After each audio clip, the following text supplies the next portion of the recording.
That is 9:21. Middlesex Hospital and the University of St. Joseph's School of Pharmacy recently expanded their partnership to offer patient consultations and physician educational opportunities. So joining me now to talk about what that means for all of you out there, I'm happy to have Middlesex Hospital's Pharmacy Director Ann CALAMARI and University of St. Joseph Pharmacy Professor ALAINA ROTELLI with me. A pleasure to meet both of you. Glad to have you here. I wasn't even aware there was a partnership between the hospital and the university. How did that come about, Ann?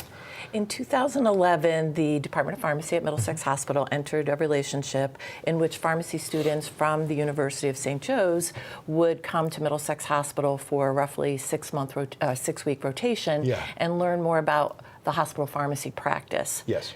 Then in 2016, we expanded that partnership to include having faculty members from the university be present at the hospital and take additional students.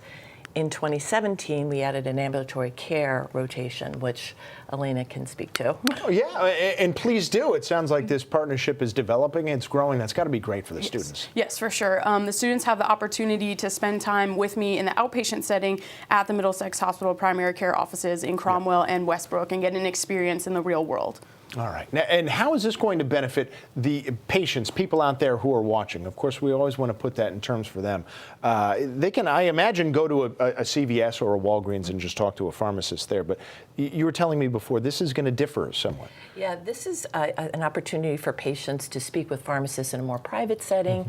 Many patients have numerous questions about their medications, and to give them that opportunity to address them in a different setting is probably going to be more advantageous in terms of what they glean from that information. Yeah. Have you, ALAINA, heard from your students more about what it's like to be able to get out there? I know we overuse the term real world a lot, but yeah, to be able to have that part of their pharmacy practice out at Middlesex. Yes, for sure. So they get the opportunity to not only take what they learned in class, but then bring it out to the outpatient setting. Say, for example, starting a new medication on a patient and letting them know this is what the side effects may be, and not just you're learning what's in school, but then taking it out to real patients. And one thing I've learned, because we've done enough segments with dealing with pharmacy, is that it's not just about knowing your stuff.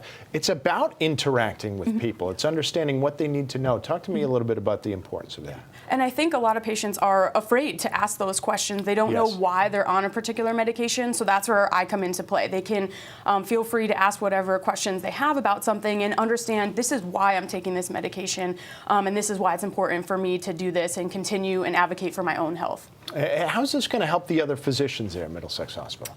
Well, they too would benefit from non-biased information about medications. So ALAINA and her students are providing them with education regarding new drugs, cost of drugs. That's a big issue for patients today because many medications are beyond the means of most patients to purchase. And mentioning non-biased, obviously, that's very important too. And it's a weird position we're in the U.S. where pharmaceutical companies can directly sort of promote their products to customers. What kind of challenges does that prevent for pharmacy students, for physicians, and how is this partnership going to help with that going forward? I mean, I know that's a very dense question. It is. But it's something that a lot of us have to know. You see it, you know. We're talking about potential cures for baldness or something that's out there. And the next thing you know, hey, I want it, I want in. That's not the easiest thing to do. And I think a lot of times the physicians potentially may be influenced of, oh, well, I just heard about this one drug, so it's on my mind, so I may be willing to prescribe it to a patient, but they may not have heard the whole clinical trial or all the study information. So that's where I can come into play and provide them that education about a whole different other type of drugs or that particular drug, and they can make their choice of which one's the best drug to choose. Which is good, because sales is one thing, but science comes first with pharmacy, and that's why it's great to get these students the chance that they're getting at Middlesex Hospital. It's a wonderful partnership. I'm glad to have brought you about it. Thank you both for joining us today. Thank you so much. It's our pleasure. A pleasure to have you, and great to meet you.